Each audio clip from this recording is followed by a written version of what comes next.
Oh, God, you have great questions. Again, who in the hell writes these questions? I know you do, but my God, these are great. Wow. I thought this was going to be an easy question. Usually you get to the last question. It's like, just take it home. That is a really good question. So, welcome back to another episode of Tiny Giants, or welcome if this is your first time joining us. I am your host, T. Adeola, your favorite former 400-pounder getting you fit on all things creator economy. So this is the show where our focus is on career over celebrity. And in today's episode, we have an interview with Jason Falls. Jason holds a special place in my heart and my professional development. Jason was actually the opening keynote at the first digital marketing conference I ever attended, a boot camp digital event in downtown Cincinnati, and I've followed him and his work ever since. And I count myself blessed to have such a firm foundation on which to plant my professional success. And I am beyond thrilled to share his insights in this episode. Jason Falls is one of the leading thinkers in the digital marketing space with a particular focus on influence and community commerce marketing. His thought leadership in the influence marketing space led him to join Scipio.ai in the fall of 2022. It is the community commerce marketing platform that connects brands with influential voices within their own community to drive growth. Falls hosts the widely downloaded Winfluence podcast, is the author of 3 books, executive producer of the Marketing Podcast Network, and loves sports, bourbon, and his family, not in that order. Our conversation with Jason Falls is next on Tiny Giants. Jason, always good catching up with you, my friend. T, great to be here, man. Love talking to you. Yes, sir. This should be a great one. So the basic premise of this show is that you get big by going small, right? Don't try to boil the ocean. Don't try to be all things to all people. Pick a lane, stick to it, and then own that space, right? And it's by no means a new concept, niche down or niche if you fancy, right? So tell us that story about how you landed where you landed, because in theory, you could have done anything, right? You could have been a pastry chef, you could have been a podiatrist, you could have been an astrophysicist, wherever, right? So how did you become Jason Falls? Well, I can assure you I could not have become an astrophysicist, but I think my intellectual capacities do have some limitations.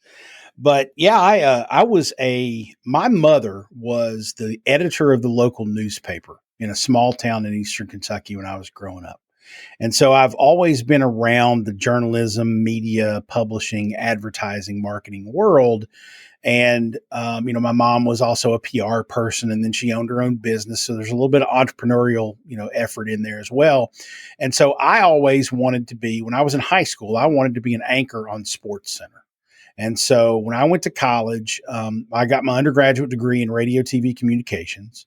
Which has, come full circle later in my career and had benefited me as a podcaster. But I wanted to be on ESPN. And so I did the undergraduate in radio, TV communications. I was given some advice that I probably needed a master's degree in some degree of sport management, sports administration. So I went to West Virginia University and got a master's in that. And then I actually worked at ABC Radio Sports. I was a radio producer. I had a face for radio, so I stayed in radio. But I was actually offered an internship at ESPN. So right out of grad school, I was offered an ESPN internship and an ABC internship. I took the ABC one for lots of reasons. And wound up working there for a couple of years and made it to be an associate producer at ABC Radio Networks. Nice. And then life happened. I had a girlfriend who I wanted to be my wife, and we wanted to have a family. So I didn't think living in New York City was a good place for that. So I came back to Kentucky and started a medium length career as a PR guy in college athletics. So I was what used to be called a sports information director. They call it athletic media relations now mostly. But I basically ran the press rooms and the press conferences and the press boxes and press row for ball games for 15 years. It was a lot of fun. I watched ball games for a living, didn't pay crap, but I had a lot of fun.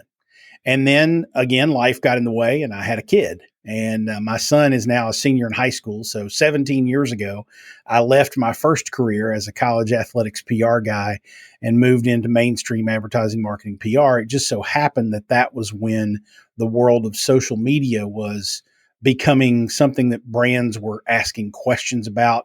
I happened to be in the right place at the right time and knew a thing or two about blogs and social networks, and didn't muck it up too bad. So started giving some brands some advice, and that led to being invited to speak about it at conferences. And then I ended up writing a book, and then I ended up writing a second book, and kind of spent the last 15 years for the most part on the agency side of the aisle, helping brands figure out the world of social media marketing. But because I'm a PR guy by trade, a lot of what I've done over the years is let's find influential people who are using social media. It used to be called blogger relations. Now it's called influencer marketing, and try to find those digital creators out there that are gathering audiences together, and partner with them as a brand to figure out how they can communicate that brand message to their audience. And we can have a win-win situation for the brand and their audience. And so that's kind of where I've found myself in the last 4 or 5 years, is really focusing almost everything I do on influence and what I call influence marketing without the R. I dig it. I like it. Thank you for taking us through that journey. So, given your purview as a giant in your space, that, 10-story, 20-story foot view that the person on the ground doesn't necessarily have, are there any giant, non-obvious traps that you would bring to people's attention? So, for example, and we've talked about this in the digital marketing space. When I first cut my teeth 15, I can't believe it, 17, almost 18 years ago, I got bad information. Okay. And I write about this in my books. I just went to Google and I typed in how to make money online. And that landed me squarely in the clutches of some non-ethical players whom I didn't recognized as such at the time, because since that was my first introduction to digital marketing, I had no concept of what right, wrong, up, down was. My sole orientation was what they told me. Right. And I didn't learn the term black hat, which is racist, by the way, and we need to stop using it because everything bad is black, everything good is white, but I digress. I didn't learn the term black hat until I came to Full Sail University 10 years after I graduated high school. And by that time, I was doing all kind of stuff. And I'm not making excuses for my younger self. I'm just telling you what happened. Sure. I done spoofed URLs. I done did all of it, right? Because at the time, no one oriented me. No one said, this is the right way. This is the wrong way. We do this. We don't do that. I was just out there getting it. Yeah. You know what I mean? And so that is a really big trap that unfortunately you would think would have gone the way of the dinosaur, but hasn't, at least not to my satisfaction. Sure. Which is why I write the books that I write, which is why we did the first podcast all those many moons ago, and why I'm getting back in the game, because it is very, very important that people are introduced to the industry the right way, right? Because that colors the lens through which they view things. So I know that was sort of a long lead up, but given, again, your perspective from the penthouse floor, because you've earned your spot and you're, 15, 20 stories up, what are the elephants in the room? What are the non-obvious but giant traps that someone coming into the space should be made aware of? Sure. Well, I think you've started to walk down that road with your story of understanding what's right, what's wrong, what's ethical, what's unethical. And that's going to vary per person. But in general, as a content creator, for those, creators out there that are listening, or the parents of those, creators out there that are listening, you really have to kind of sit down and define for yourself, what am I comfortable doing? What am I not comfortable doing? What is the right path to success for me? And where are the temptations along the road? You're not going to know all of them, but you're going to be approached at some point on a very simple level. If you're a content creator, at some point, a sponsor or a brand is going to approach you and say, hey, I want to sponsor some content with you. And that brand's product is not necessarily going to have anything to do with your audience. And so even a simple little decision like that of knowing, what, I'm not doing my audience any favors if all I talk about is, journaling and organization and time management, and I've got an antiperspirant or deodorant wanting to sponsor my content. Right. There's a complete disconnect with what they come to you for and what you're presenting to them from a sponsorship perspective. So even that, though there's nothing unethical or illegal or anything wrong with you saying I use this deodorant, it doesn't make any sense for your audience. And so even little things like that, sort of putting the guardrails up for yourself to know here's what I feel good doing and what I don't feel good doing. And when in doubt, don't. If you ever feel like, you know what, I'm not real sure if this is the right way to do it, your instincts are probably going to, give you the right answer most of the time. To go a little bit beyond that, I think the other big thing that I would think about as a content creator, or if you're a parent of a content creator trying to give your child advice on how to do this, I have been a big proponent, and I mentioned this earlier, of influence marketing, not influencer marketing. So the sort of definition of those two, the differentiation there in the marketplace today, it's really just semantics, but the market conditions and the people who talk about this space sort of understand this. An influencer or influencer marketing is typically a social media content creator that has a lot of followers and that a brand can approach. And for a certain amount of money, that particular content creator will endorse or do sponsored content or post something with that particular product. In and of itself, there's nothing wrong with that. That's how influencers, content creators make their money. It's part of the creator economy. It's very important. It's what this show's all about. My perspective, though, is instead of focusing on influencer marketing, brands should be focused on influence marketing. And what I mean by that is instead of finding the person who has a lot of followers who will just endorse your product, let's find content creators and people who are really influential to the audience you're trying to reach. Now, the way that translates itself for content creators is you really have to know that your role in the creator economy, especially if you want to monetize what you do with brands, is not to advertise their product. It's to influence your audience to use their product. Mm-hmm. It's to have your audience take action. And those are two different things. They can overlap. But if I'm Shaquille O'Neal and I say, I own Papa John's Pizza, eat Papa John's Pizza, and there's going to be some people that will go out and do that. But if I'm a content creator who is talking about better ingredients for pizza, and I'm showing people why the ingredients that goes into that pizza are better, I'm going to be more influential than even a Shaquille O'Neal. Now, he might be able to produce a lot more reach because he's a celebrity. There's a different, parameter there. But what you as a content creator need to focus on is how can you build a relationship and trust with your audience so that when you do bring them a product, you have an absolute impact, and brands can see that in the metrics and analytics that you provide, in the engagement rates.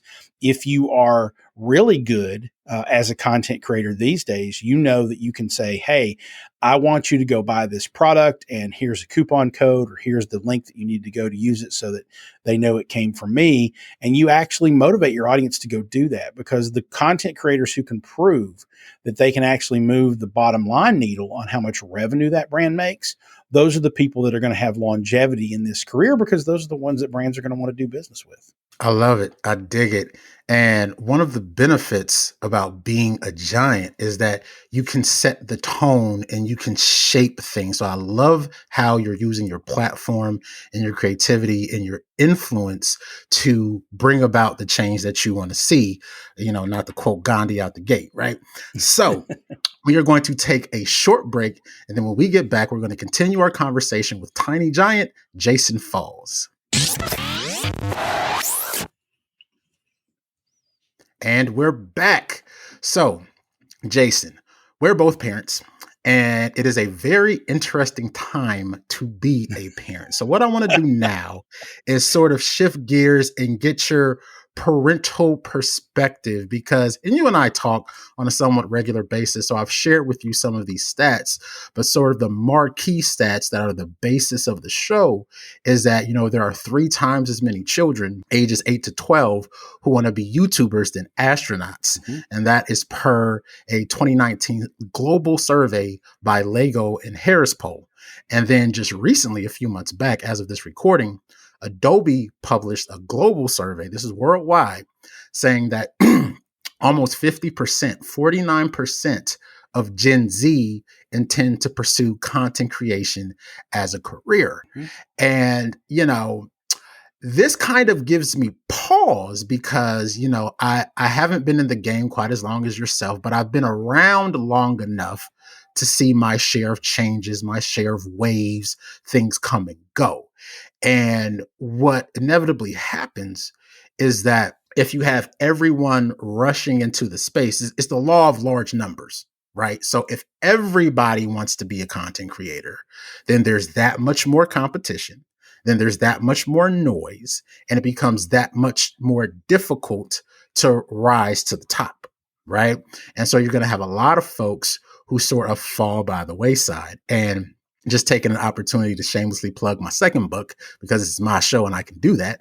One of the reasons I wrote the second book is to address this because it's like, when people, again, going back to the origins of my story, when people just go to Google and they say, okay, I'm gonna just go for it.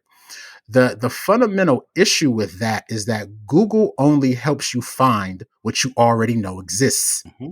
So it's a search engine, right? So by definition, it only fulfills demand. It doesn't create it. Mm-hmm. And the issue with that is that you don't know what you don't know, not because you're unintelligent, but because these people are young, right? They're young. And so when I see these sorts of stats, it gives me pause as a parent because I'm like, okay, well, what about this?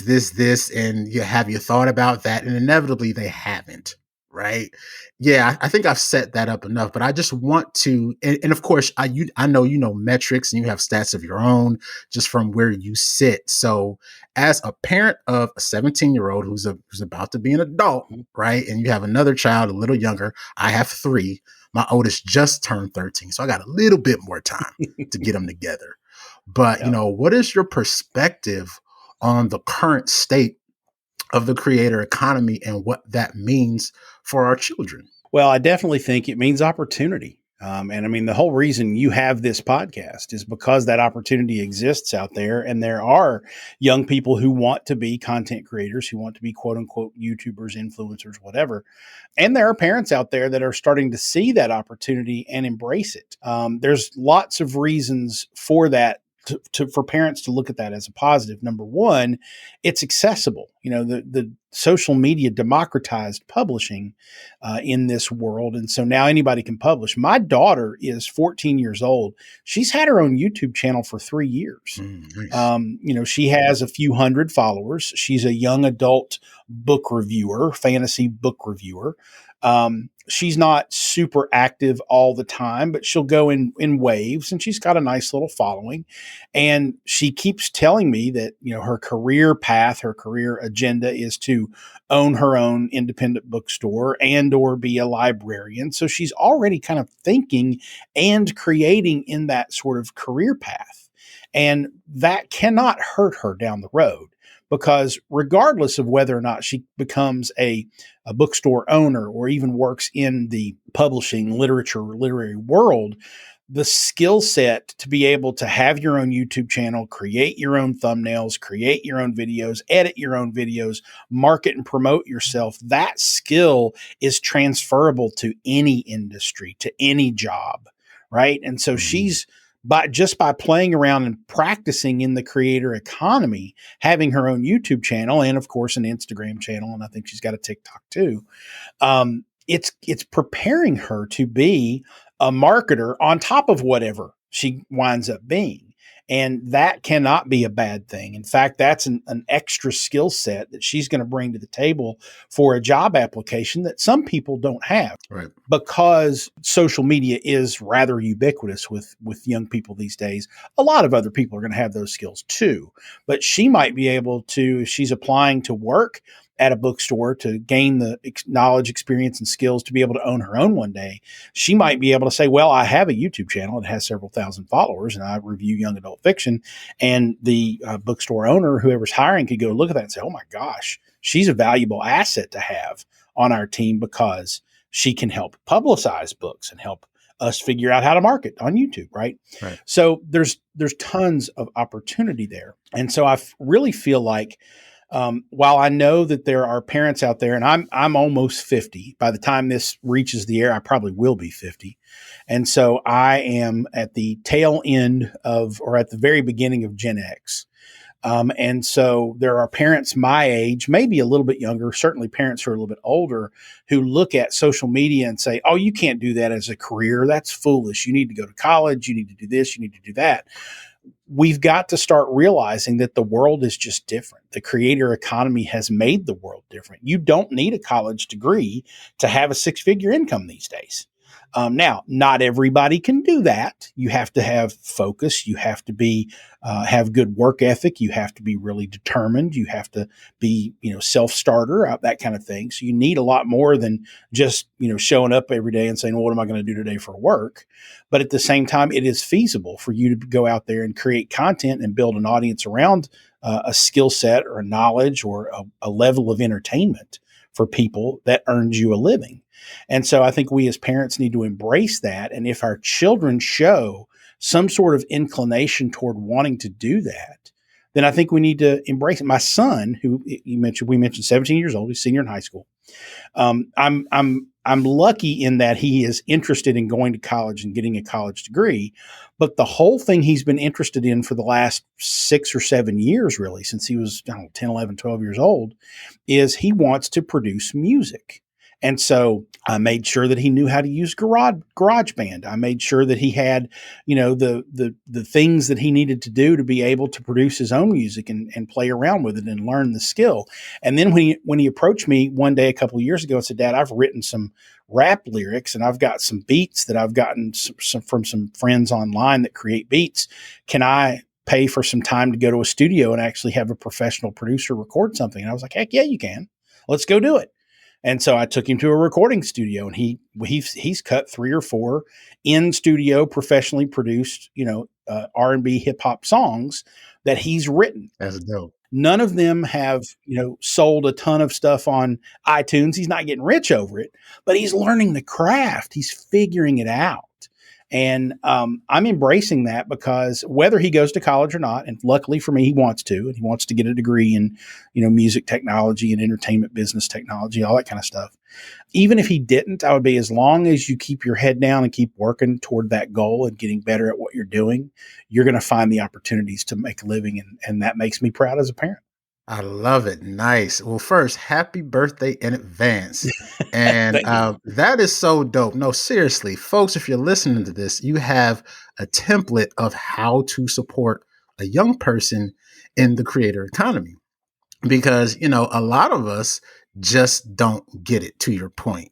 And it's got nothing to do with whether or not we love our children. It's got nothing to do with, what we want for them. But it's just, we were raised in a certain point in time, because kind of like yourself, I'm right at the beginning of millennial, but at the tail end of Gen X, right? Mm-hmm. I'm 38 as of this recording. Okay. And so, I still remember the 80s. Mm-hmm. I was only 4, but I was there.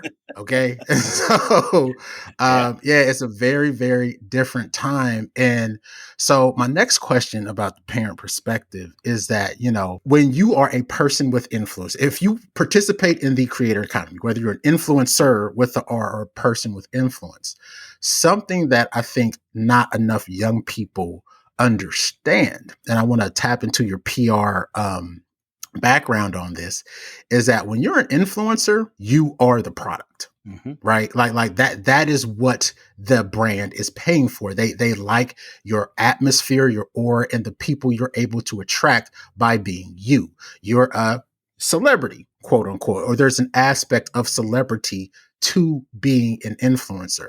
The flip side to that coin is that you are the product. And so if you have a meltdown a la Kanye West, right, then that sends the brands running for the hills, right? And without getting too far into Mr. West shenanigans, because there's plenty of coverage in that. We don't need to spend our time talking about him.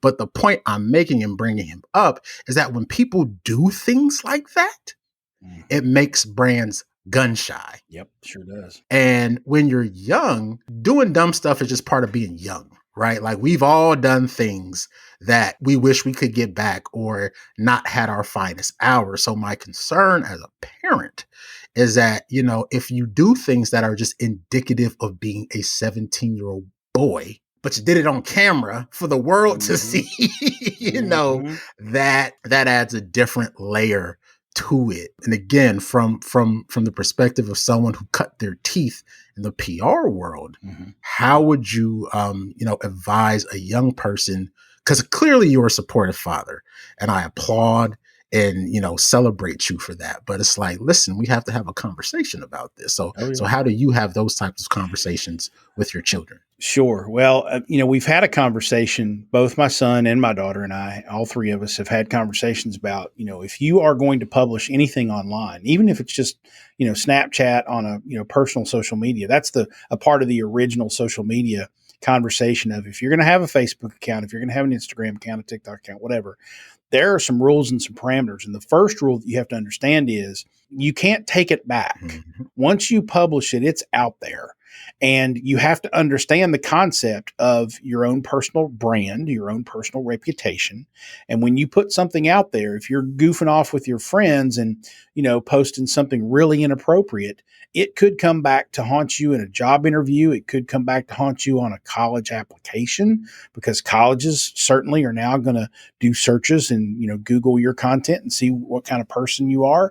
It can really damage you even if you're just being silly and goofing off. You got to be really careful about what you publish. And so you have to understand what your personal brand is, even as a young person, and how to craft that and curate that so that what you put out there is a positive reflection on who you are.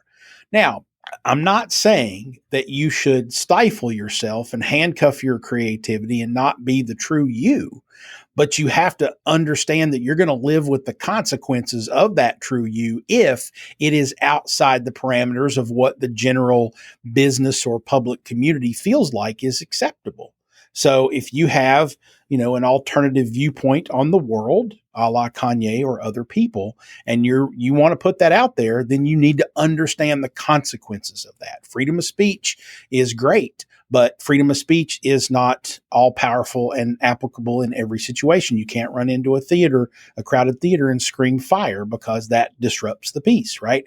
That's illegal. Even though you can walk in there and say it, you're free to do that, but you've got to deal with the consequences. So I have that conversation with my kids early on so that they understand, even if they're not trying to be a content creator or a social media influencer, that anything you're posting on Instagram or TikTok or Twitter or any of these other social networks can be linked back to you, even if your account is private. I mean, we've seen plenty of cases where, a teenager has posted something that, admitting that they've done something wrong, or maybe they've posted an inappropriate picture of a classmate and someone screen caps it and sends it to the principal or whatever, right?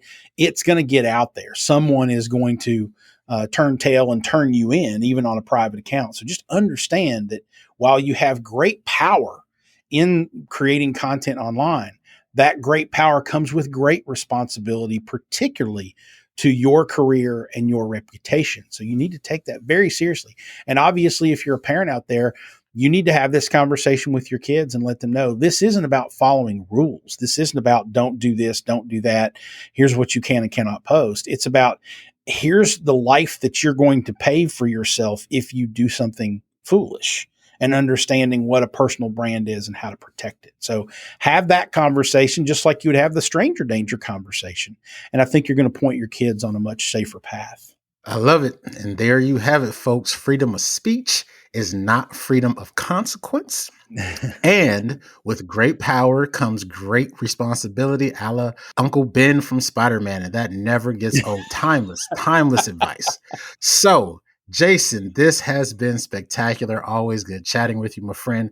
So we've reached the end and there's nothing left to do but roll out the red carpet. Are there any giant projects you got coming out? Books, speaking engagements, new job? The floor is yours, friends. Tell folks where to find you. And thanks so much for your time. Well, thank you, T. Yeah, the biggest news for me right now is a new job. I just recently took over as Executive Vice President of Marketing for Scipio.ai, which is a community commerce marketing platform. And basically what that means is if you think about the concept of influencers, we're a platform that helps you identify the influential people within your brand community. So if you work at a business out there, it's looking at your customers, it's looking at your fans and followers on social media, it's looking at people that also, talk about you on social media. So it might be social media influencers too, but it's really about finding the influential people within your own brand ecosystem and then giving them the mechanisms to fuel that passion and recommend and review and influence on your behalf. And so that's what I'm doing now. If anybody wants to connect with me, I'm Jason Falls practically everywhere. And Winfluence is the name of my book and my podcast, Winfluence, the Influence Marketing Podcast. You can get there at winfluencepod.com. And marketingpodcast.net. Oh, yeah. So, Jason, thank you so much. I appreciate it. T, thank you for having me, man.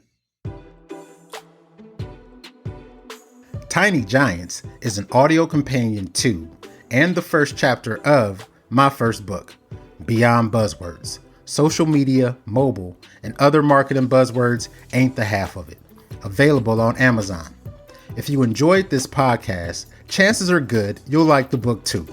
I'm proud to say that while the book has aged, it's not dated. Sure, some examples could be freshened up, but strategically, it's as rock solid as the day it was written. Not every author can say that. I encourage you to pick it up and leave me a rating and review. It really helps. I have like 1 rating on that book from my mom because she loves me, and I'm positive that you'll love it too. Head on over to tinygiants.tech for more episodes and whatever else I have going on. While you're there, leave me a voicemail with your question, comment, or feedback for improvement. I may play that voice recording on a future episode as I answer your question or address your concern. If you, your company, or school needs help with college, career, and creator readiness strategy, or to book me to speak, drop me a line at t@tinygiants.tech. If you or someone you know is doing big things in small or not so small niches, or as we like to call them, tiny giants, and they will make a great guest for the show, email me at t@tinygiants.tech. Thanks for listening, and remember, you get big by going small, but to prioritize career over celebrity. But no matter what you choose, know that I'm rooting for you.